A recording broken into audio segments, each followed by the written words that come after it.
साथियों नमस्कार। आप सभी का ओम ए टू जेड क्लासेस में स्वागत है। आज हम कक्षा 10 गणित प्रश्नावली 3.2 का प्रश्न संख्या 1 के भाग 1 और 2 को सॉल्व करेंगे। प्रश्न संख्या 1 में कुल 6 भाग हैं, तो इस वीडियो में हम प्रश्न संख्या 1 के भाग 1 और 2 को सॉल्व करेंगे। प्रश्न इस तरह है, निम्न रैखिक समीकरण युग्म को प्रतिस्थापन विधि से हल कीजिए। हमारा पहला रैखिक समीकरण है x + y = 14 और x - y = 4, और दूसरा है s - t = 3, s/3 + t/2 = 6। तो यहाँ पर हमें देखिए प्रतिस्थापन विधि से इसे हल करना है। समीकरण हल करने के लिए, रैखिक समीकरण को हल करने के लिए 4 विधियाँ हैं। यानी एक ग्राफीय विधि है जिसे आप पहले ही हल कर चुके हैं, दूसरा है विलोपन विधि और प्रतिस्थापन विधि, और चौथा है वज्रगुण विधि।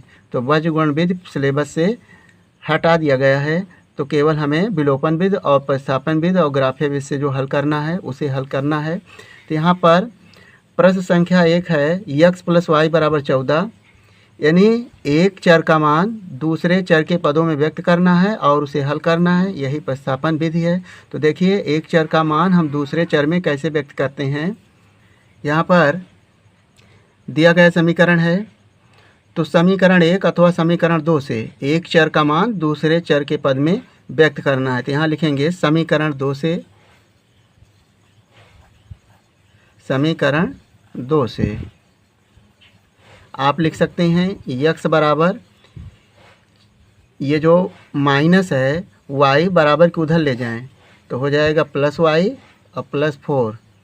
तो यहाँ पर देखिए एक चर का मान यानी x का मान y के पदों में अथवा y का मान x के पदों में व्यक्त करने कीजिए, तो यह प्रतिस्थापन विधि का रूल लगेगा। यहाँ पर एक चर का मान दूसरे चर के पदों में व्यक्त किया जा चुका है। अब इसका मान यानी जिसमें व्यक्त करते हैं उसमें नहीं रखना है, हमें समीकरण 2 से हमने व्यक्त किया है तो समीकरण 1 में रखना है। तो लिखेंगे x का मान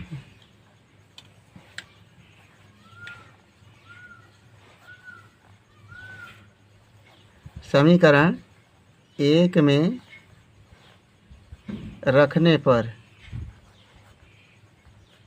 तो समीकरण 1 है हमारा x + y = 14 है, तो x के स्थान पर हम लिखेंगे y + 4। ये जो x है यहाँ पर लिखेंगे y + 4, तो y + 4 + y बराबर हो जाएगा 14।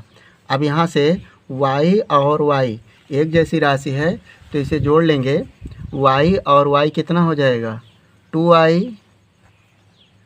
बराबर 14 माइनस ये 4 है, 4 को बराबर के उधर ले जाएंगे तो -4 हो जाएगा, बराबर 14 में से 4 जाएगा तो हो जाएगा 10। 2y बराबर 10, इसलिए y बराबर हो जाएगा 10/2, तो हो जाएगा 2 पंचे 10, तो y का मान आया 5, y बराबर 5 आ गया।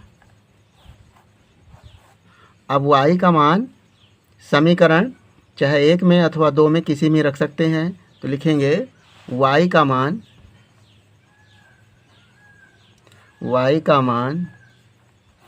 समीकरण 2 में रखने पर, तो देखिए हमारा जो समीकरण 2 है x - y = 4 है, तो यहाँ पर लिखेंगे y के स्थान पे 5 लिखना है, तो x - y के स्थान पे 5 हम रखेंगे और बराबर 4 है। तो यहाँ पर देखें x बराबर ये -5 है, बराबर के उधर ले जाएंगे तो 4 + 5, तो x बराबर हो जाएगा 5 × 4 = 9।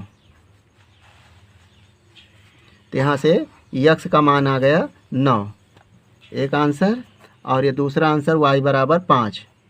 तो यहाँ से हमें समीकरणों का हल प्रतिस्थापन विधि से हमने हल किया। अब इसका भाग 2 देखें।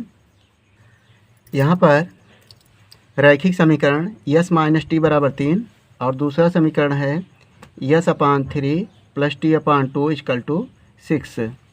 यहाँ पर हमें समीकरण 1 अथवा समीकरण 2 से एक चर का मान दूसरे चर के पदों में व्यक्त करना है। तो यहाँ पर s और t 2 चर हैं, तो यहाँ से हम समीकरण 1 के लिए आसान होगा, तो यहाँ पर लिखेंगे समीकरण 1 से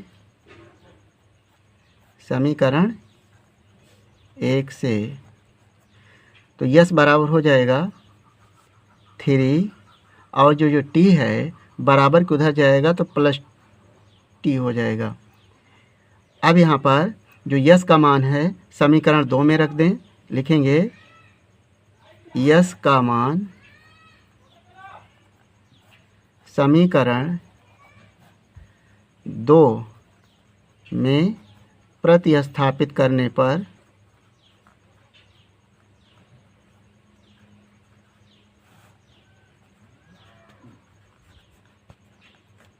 तो यहाँ पर यस बराबर है 3 प्लस टी। यहाँ पर केवल देखें यस अपान 3 है तो यस के ऊपर क्या लिखेंगे 3 प्लस टी लिखेंगे, तो हो जाएगा 3 plus T upon 3 plus T upon 2 equal to 6। अब यहाँ पर हमें लेना है लघुत्तम, तो 3 और 2 का लघुत्तम हो जाएगा 6, यहाँ पर लिखेंगे 6। अब देखें 3 दूनी 6 अर्थात 2 का गुणा 3 प्लस टी में होगा, तो 2 तिहाई 6 प्लस 2 टी, यानी 2 का गुणा 3 में और टी में दोनों करेंगे और इसीलिए 3 का गुणा टी में करेंगे तो हो जाएगा 3t इक्वल टू 6। अब यहाँ से देखें 2t और 3t जोड़ेंगे तो कितना हो जाएगा 5t हो जाएगा, और ये प्लस 6 बराबर 6 का गुणा 6 में करेंगे तो हो जाएगा 36, 5t बराबर 36 और जो ये 6 है बराबर को उधर जाएगा तो -6 हो जाएगा, तो 36 में से 6 जाएगा तो हो जाएगा 30, ये 5t है तो इसलिए t बराबर हो जाएगा 30/5, 5 से काटें 5 छंग 30, यानी जब गुणा में रहेगा तो दूसरे पक्ष में जाएगा तो भाग में हो जाएगा, तो t बराबर 6। तो यहाँ पर एक आंसर आ गया t बराबर 6 आंसर। अब यहाँ पर t का मान समीकरण 1 में रख दें, लिखेंगे t का मान समीकरण 1 में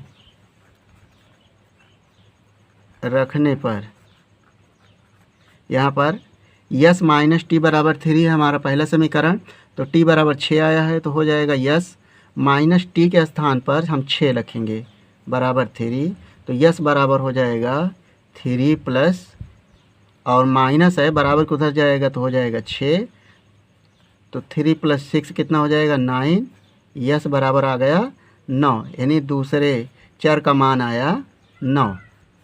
तो इस प्रश्न का आंसर यानी टी का मान आया 6 और यस का मान आया 9। तो रैखिक समीकरण युग्म का हल आ गया। तो हम आशा करते हैं कि आपको इस प्रश्न का हल समझ में आ गया होगा। आपका अपना किसी भी प्रकार का सुझाव या डाउट हो तो हमें कमेंट करेंगे। यदि वीडियो पसंद आया हो तो वीडियो को लाइक कर लें और चैनल को सब्सक्राइब करके इस वीडियो को अपने दोस्तों के साथ शेयर कर लें। वीडियो देखने के लिए धन्यवाद।